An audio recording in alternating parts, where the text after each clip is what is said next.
मैं तुझे छोड़ के कहाँ जाऊंगा। उनके जाने से हर कोई गमगीन है और उनको अपनी अपनी तरह से याद कर रहा है। प्यार कभी कम नहीं करे ना कोई। एक ऐसे गायक व संगीतकार जिन्होंने भारतीय फिल्मी संगीत को एक नया रंग, नया आयाम दिया।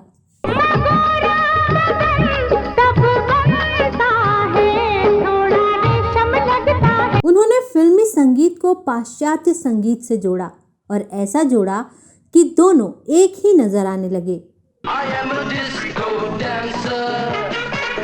जिंदगी मेरा गाना।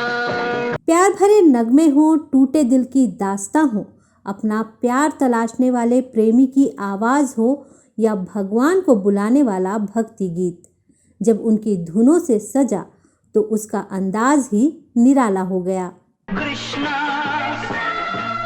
धरती पे आजा तू। कृष्णा कृष्णा। उनके गानों की ताजगी कभी कम नहीं हुई, चाहे 70 का दशक हो, 80 का दशक हो, 90 का दशक हो या फिर आधुनिक फिल्में, उन्होंने हर बार पहले से बेहतर ही दिया।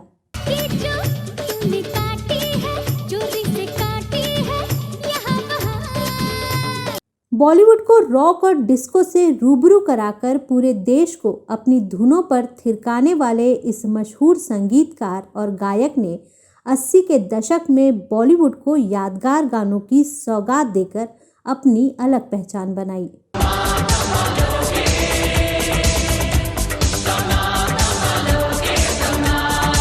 संगीतकार एस.डी. बर्मन को अपनी प्रेरणा मानने वाले इस कलाकार ने भी बॉलीवुड को अपने नए और अलग अंदाज के संगीत से सजाया संवारा।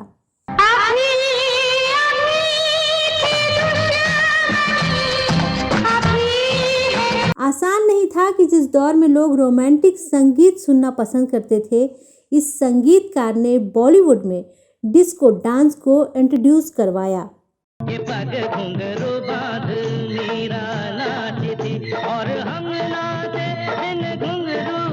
कौन थी वो कलाकार जिनके गाने आज भी सभी को थिरकने पर मजबूर कर देते हैं? इस प्रसिद्ध म्यूजिक डायरेक्टर, अभिनेता एवं रिकॉर्ड प्रोड्यूसर के बारे में जानेंगे और भी बहुत कुछ। आप बने रहिए हमारे साथ।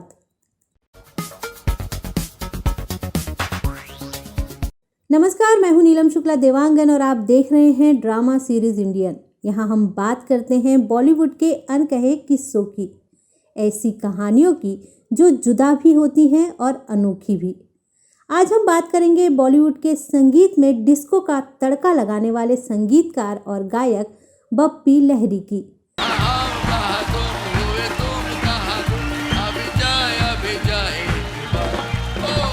बप्पी दा अपने गानों के साथ साथ अपने स्टाइल के लिए पहचाने जाते थे। सोना पहनते ही नहीं थे, सोने जैसे इंसान भी थे।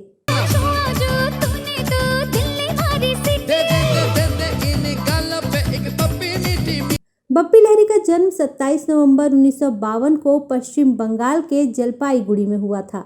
बप्पी दा का असली नाम अलोकेश लहरी है। इनके पिता का नाम अपरेश लहरी और माँ का नाम बंसारी लहरी है। इनकी माँ बांग्ला फिल्मों में संगीतकार थीं और पिता भी बांग्ला फिल्मों में गाते थे और साथ ही स्टेज शो भी किया करते थे, जिसमें वो बॉलीवुड की बड़ी हस्तियों के साथ भी परफॉर्मेंस दिया करते थे। एक ऐसा ही कार्यक्रम हो रहा था कोलकाता के ईडन गार्डन में। एक कॉन्सर्ट चल रहा था। ये तब की बात है जब ईडन गार्डन इंडोर स्टेडियम हुआ करता था। यहाँ लता मंगेशकर समेत कई दिग्गज कलाकार मौजूद थे। लता जी ने एक 8-9 साल के बच्चे को नोटिस किया जो तबला बजा रहा था। उन्होंने बच्चे के पिता को बुलाया और कहा, अपरेश दा फैंटास्टिक, आपका बेटा गुणी है। ये बच्चा कोई और नहीं, बप्पी दा थे, जो 3 साल की उम्र से ही तबला बजाने लगे थे और विभिन्न स्टेज शोज में परफॉर्मेंस देने लगे थे।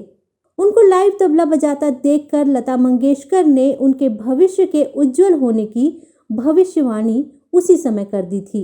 इसे लता दीदी की भविष्यवाणी कहें या उनका आशीर्वाद कि उसके बाद बप्पी दा ने संगीत के क्षेत्र में जो मुकाम बनाया वो कम लोग बना पाते हैं। पर इसके लिए बप्पी दा ने कड़ी तपस्या की।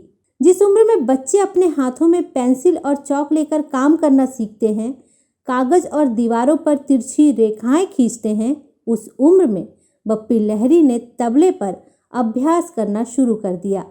यानी इतनी कम उम्र में ही बप्पी लहरी की मासूम आंखों में आसमान से भी ऊंचे सपने आने लगे थे, जिसके बाद उनके पिता ने उनको संगीत के और भी गुर सिखाए। पिता से तालीम लेते लेते बप्पी दा एस.डी. बर्मन के गानों से प्रभावित होने लगे और उनको ही अपनी प्रेरणा माना। एस.डी. बर्मन को अपना गुरु मान बप्पी दा उनके गानों को सुना करते और उन्हें रियाज किया करते। बप्पी दा ने महज 17 साल में ही सोच लिया था कि उनको संगीतकार बनना है। उन्हें अपना पहला अवसर मिला 1972 में एक बंगाली फिल्म दादू में। इसके बाद वो मुंबई आ गए। उनके अंकल किशोर कुमार उस दौर के स्थापित कलाकार थे, पर फिर भी बप्पी दा को संघर्ष करना पड़ा, क्योंकि 1970 का दशक वो दशक था जिसमें फिल्म इंडस्ट्री में लक्ष्मीकांत प्यारेलाल, कल्याण जी आनंद जी और राहुल देव बर्मन यानी पंचम दा के नाम की तूती बोलती थी। इन सब के बीच बप्पी दा को मौका मिलना मुश्किल तो था, पर नामुमकिन नहीं। 1973 में बप्पी दा ने बॉलीवुड में अपना पहला कदम रखा।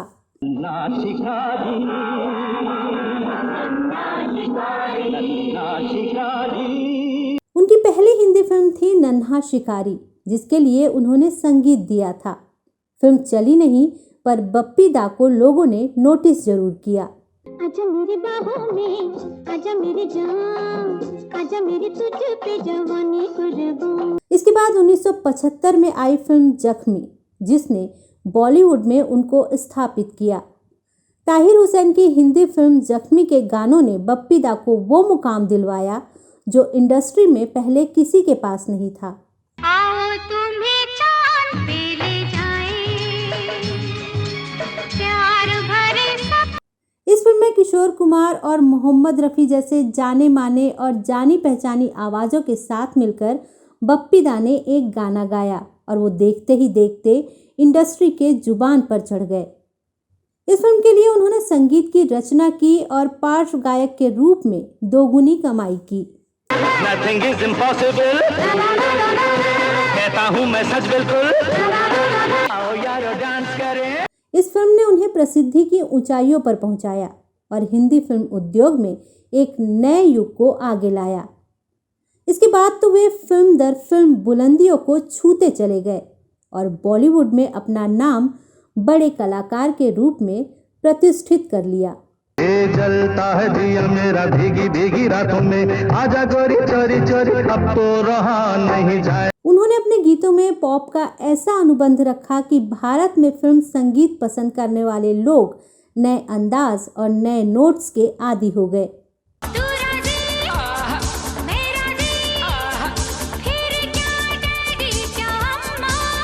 बप्पी दा ने 80 के दशक में बॉलीवुड को यादगार गानों की सौगात दी और अपनी एक अलग पहचान बनाई।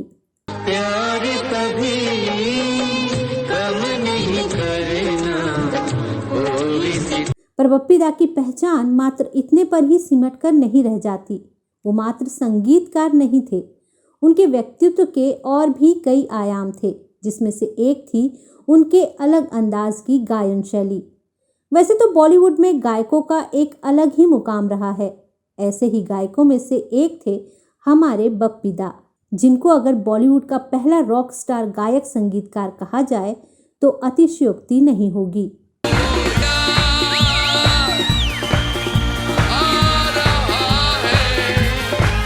फिल्म इंडस्ट्री में बप्पी दा के कई लोगों से काफ़ी करीबी रिश्ते रहे, पर लता मंगेशकर के साथ उनकी अलग ही बॉन्डिंग थी। जैसा कि हमने आपको पहले ही बताया कि वो लता दी ही थी जिन्होंने बप्पी दा के बचपन में ही भविष्यवाणी कर दी थी कि ये लड़का कमाल करेगा। इतना ही नहीं, लता दी का बप्पी को लेकर एक अलग ही स्नेह था। आगे चलकर भी लता दी ने बप्पी दा की कई बार मदद की। बप्पी लहरी और लता मंगेशकर के बीच भले ही खून का रिश्ता नहीं था, पर दोनों एक दूजे के लिए माँ बेटे से कम नहीं थे। लता जी ने बप्पी दा के पिता अपलेश लाहिरी के लिए, जो कोलकाता के जाने माने संगीतकार थे, उनके लिए कई बांग्ला गाने गाए। इतना ही नहीं, जब बप्पी दा ने अपनी पहली कंपोजिशन की जो कि एक बंगाली फिल्म दादू के लिए थी, उसमें भी उन्होंने लता दी से ही गवाया। बप्पी दा ने एक बार बताया था कि अगर लता दी ने तब उनके लिए गाना नहीं गाया होता तो प्रतियोगिता में आ ही नहीं पाते। यही नहीं, लता मंगेशकर बप्पी दा के पहले बॉलीवुड हिट फिल्म जख्मी के लिए भी अभी भी दुश्मनी और आओ तुम्हें चांद पे ले जाएं गाना गाया था। ये दोनों गाने बहुत बड़े हिट साबित हुए थे। प्यार भरे सपने सजाए, छोटा सा बंगला। इसके अलावा लता दी ने बप्पी दा के लिए चलते चलते और आपकी खातिर भी गाया था, जो आज भी पॉपुलर है। चलते चलते मेरे ये गीत याद रखना। बप्पी दा लता जी को माँ कहकर बुलाते थे। उन्हें साक्षात माँ सरस्वती भी मानते थे। जब बप्पी लहरी को लता जी के निधन की खबर मिली थी तो वो बुरी तरह से टूट गए थे। वो खुद भी बीमार थे, लेकिन अपनी माँ के जाने का गम बर्दाश्त नहीं कर पा रहे थे। जब लता मंगेशकर ने 92 साल की उम्र में दुनिया को अलविदा कह दिया था, तब बप्पी दा ने भी सोशल मीडिया पर लता दीदी के साथ की अपने बचपन की एक थ्रोबैक फोटो शेयर कर उन्हें श्रद्धांजलि दी थी। बप्पी लहरी ने फोटो शेयर कर कैप्शन में लिखा था, माँ। इस फोटो में नन्हे बप्पी दा लता दीदी की गोद में बैठे नजर आ रहे हैं। उनकी ये फोटो अब सोशल मीडिया पर वायरल हो रही है। तो ऐसा था बप्पी दा और लता मंगेशकर का रिश्ता। वैसे बप्पी दा ने सिर्फ लता मंगेशकर के साथ ही नहीं, और भी कई लोगों के साथ इतने ही करीबी रिश्ते बनाए थे। कम लोग जानते हैं कि बप्पी लहरी बॉलीवुड के अब तक के सबसे सफल मशहूर सिंगर किशोर कुमार के काफ़ी करीब थे। रिश्ते में वो किशोर कुमार के भतीजे थे। हालांकि बप्पी दा के संगीत सीखने में किशोर दा का कोई भी योगदान नहीं था, लेकिन बॉलीवुड में बप्पी दा को स्थापित करवाने में किशोर कुमार का बड़ा योगदान था। चाहिए थोड़ा प्यार चाहिए। जैसे कि हमने आपको पहले ही बताया कि बप्पी दा संगीत के लिए एस.डी. बर्मन से प्रभावित थे, ठीक वैसे ही गायन के लिए वो किशोर कुमार को अपना आदर्श मानते थे। इतना ही नहीं, अपने शुरुआती दिनों में बप्पी दा किशोर कुमार के साथ ही काम किया करते थे। प्यार मांगा है तुम्हीं से, न इनकार करो। बप्पी लहरी भले ही किशोर कुमार के भांजे थे, लेकिन उन्होंने किशोर कुमार को अपने गुरु से अधिक माना था। उनके बीच कभी गुरु शिष्य तो कभी दोस्त यार वाला रिश्ता बरकरार रहा। इसीलिए जब किशोर कुमार का निधन हो गया तो काफ़ी दिनों तक बप्पी दा समझ ही नहीं पाए कि उनको आगे कैसे काम करना है। कई बार उन्होंने किशोर कुमार को याद करते हुए उनकी यादों को लोगों के साथ बांटा था। बीच राह में दिलबर बिछड़ जाए कहीं हम अगर। इसी से समझा जा सकता है कि उनका कैसा और कितना गहरा रिश्ता था किशोर कुमार से। बप्पी कहते थे कि किशोर कुमार जैसा कोहिनूर एक ही था, एक ही रहेगा। बार बार वैसा कोहिनूर दुनिया में नहीं आता। पिछले साल सितंबर में बप्पी दा ने किशोर कुमार के साथ अपनी पुरानी फोटो शेयर की थी, जिसमें किशोर कुमार के साथ आशा भोसले भी थीं। किशोर कुमार की बर्थ एनिवर्सरी पर बप्पी ने उनके साथ फोटो शेयर करते हुए लिखा था, मैं आपको हर दिन याद करता हूँ। किशोर कुमार की खंडवा स्थित उनकी समाधि पर लिखे गीत के बोल से ही समझा जा सकता है। किशोर दा की समाधि पर लिखा है, कभी अलविदा ना कहना। बप्पी दा के लिए ये शब्द ही उनकी जिंदगी की फिलॉसफी थे। कभी अलविदा ना कहना, कभी अलविदा ना कहना। किशोर दा की मृत्यु के बाद बप्पी दा बिखरने से लगे थे। तब उनको साथ मिला मिथुन चक्रवर्ती का। प्यार कभी कम नहीं करे ना कोई सितम। बप्पी दा का म्यूजिक सफर काफी दिलचस्प रहा। उन्होंने कई बड़े कलाकारों के लिए अपनी खूबसूरत आवाज़ दी, अलग अलग भाषाओं में गाने गाए। लेकिन अगर हिंदी फिल्म इंडस्ट्री में बप्पी लहरी ने किसी स्टार के लिए सबसे अधिक गाने गाए तो वो थे मिथुन चक्रवर्ती।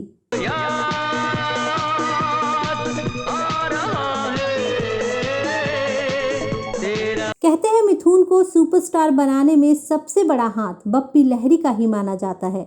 मिथुन चक्रवर्ती की फिल्म डिस्को डांसर सुपरहिट हुई थी। इस फिल्म के गाने आई एम डिस्को डांसर ने मिथुन चक्रवर्ती को स्टार बना दिया था। तो झूमो तो नाचो और मेरे साथ नाचो गाओ आई एम अ डिस्को डांसर। ऐसे तो बप्पी दा की पहली फिल्म से ही मिथुन और उनकी जोड़ी बन गई थी, पर इस जोड़ी ने नई ऊंचाइयों को छुआ 80 के दशक में। दिल था अकेला अकेला साथी मिला। वैसे भी एक अभिनेता न सिर्फ कोरियोग्राफर की धुन पर डांस करता है, बल्कि म्यूजिक का उसमें एक बहुत बड़ा योगदान होता है। मिथुन दा डिस्को डांसर के नाम से हिंदी फिल्म इंडस्ट्री में मशहूर तो हुए, लेकिन उन्हें डिस्को डांसर के रूप में जिन्होंने अपनी आवाज़ दी वो थे सिंगर बप्पी लहरी। बप्पी लहरी ने मिथुन चक्रवर्ती के लिए तकरीबन 30 से अधिक गाने गाए हैं। इन दोनों के अधिकतर गाने हिट भी हुए हैं।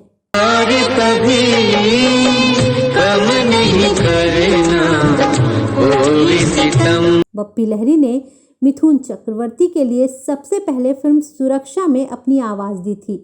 ये फिल्म 1979 में रिलीज हुई थी, जिसमें बप्पी लहरी ने 3 गाने गाए थे। अकेला अकेला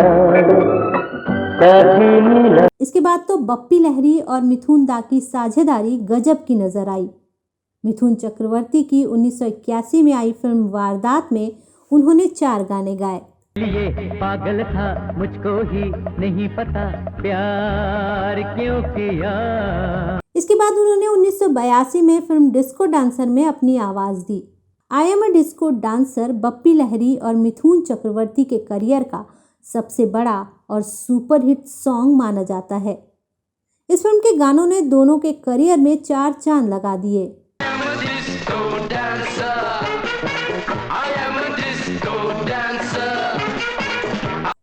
इसके अलावा बप्पी दा ने मुद्दत, गुरु, दलाल जैसी कई बड़ी फिल्मों में मिथुन चक्रवर्ती के लिए अपनी आवाज दी। बप्पी दा और मिथुन चक्रवर्ती की जोड़ी ने बॉलीवुड में इतिहास रचा। एक समय दोनों एक दूसरे के पूरक से नजर आने लगे थे। मिथुन का चेहरा और बप्पी दा की आवाज का जादू लोगों के सिर चढ़कर बोलने लगा था।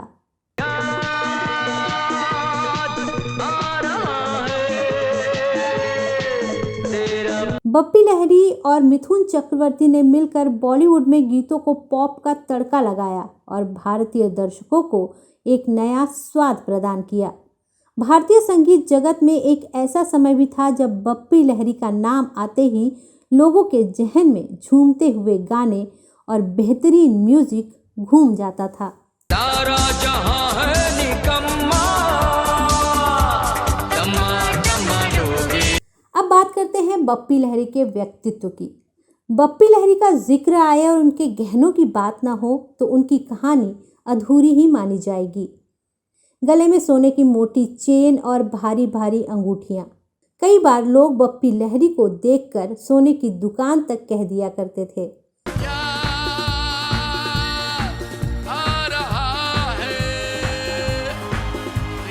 उनके गहनों को लेकर एक अजब किस्सा है जो अभिनेता राजकुमार से जुड़ा है। एक बार इन गहनों को लेकर अभिनेता राजकुमार ने बप्पी लहरी पर एक ऐसी टिप्पणी की थी कि बप्पी दा कुछ देर के लिए झेंप से गए थे। फिर उन्होंने राजकुमार की बातों को संजीदगी से नहीं लिया और मुस्कुराकर उनको जवाब दिया। दरअसल राजकुमार अपने तीखे, बेबाक अंदाज और मजाक के लिए भी जाने जाते थे। एक बार उन्होंने संगीतकार और गायक बप्पी लहरी के साथ मजाक किया। सोने से लदे बप्पी लहरी एक बार राजकुमार से एक पार्टी में मिले। बप्पी दा के सोने के गहनों को देखकर राजकुमार ने अपनी आदत के अनुसार कहा, वाह शानदार, आपने आभूषण सही पहना है, बस मंगलसूत्र की कमी है। राजकुमार का ये जोक सुनकर पहले तो बप्पी दा चुप हो गए, फिर जोर से हंस पड़े। लेकिन सच तो ये है कि बप्पी लहरी को सोने से बेहद लगाव था और वो सोने को अपने लिए लकी मानते थे। गोल्ड इज गॉड बिकॉज सोना मेरे लिए लकी है। बप्पी दा का स्टाइल भी अलग और अनोखा था। बप्पी लहरी को देखने वाले उनके स्टाइल को नज़रअंदाज कर दें, ऐसा हो ही नहीं सकता। महंगे सोने के गहने पहनने वाले बप्पी लहरी हमेशा रॉक स्टार की लुक में नजर आते थे। बातचीत के ढंग से भी वो एक ऐसा मिश्रण लगते थे जिसमें भारतीय रंग रूप के साथ अधिक मात्रा में विदेशी फैशन हो। उनके पहनावे में अधिकतर ट्रैक सूट या कुर्ता पैजामा होता था। इसके साथ ही बप्पी लहरी अपने धूप के काले चश्मों के लिए भी पहचाने जाते थे, जिसे वो गर्मी हो या सर्दी कभी नहीं छोड़ते थे।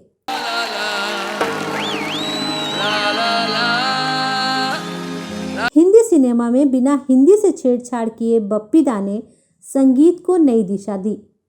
हालांकि उन पर कई बार विदेशी धुनों को भी चुराने का आरोप लगा, पर उन्होंने आगे बढ़ने पर ही ज्यादा जोर दिया। ठहरे हुए पानी में कल करना मार सावरे। बप्पी लहरी ने 1970-80 के दशक में अपने शानदार संगीत और हिंदी सिनेमा में विभिन्न प्रकार के संगीत के लिए पहचान हासिल की। दिल ये कहता है आप अपनी है पराई नहीं। चलते चलते डिस्को डांसर और शराबी जैसी कई फिल्मों में लोकप्रिय संगीत देने के बाद बप्पी लहरी का नाम सभी की जुबान पर चढ़ गया। लोग कहते हैं मैं शराबी हूँ। 1990 के दशक में बप्पी दा ने फिल्मों से पूरी तरह से अलग होकर अपने एल्बमों पर काम करना शुरू कर दिया। बप्पी लहरी ने पहली बार स्लम के बच्चों के साथ मिलकर एक म्यूजिक एल्बम भी बनाया। उनका आखिरी बॉलीवुड गाना भंकस था, जो 1920 की फिल्म बागी 3 के लिए था।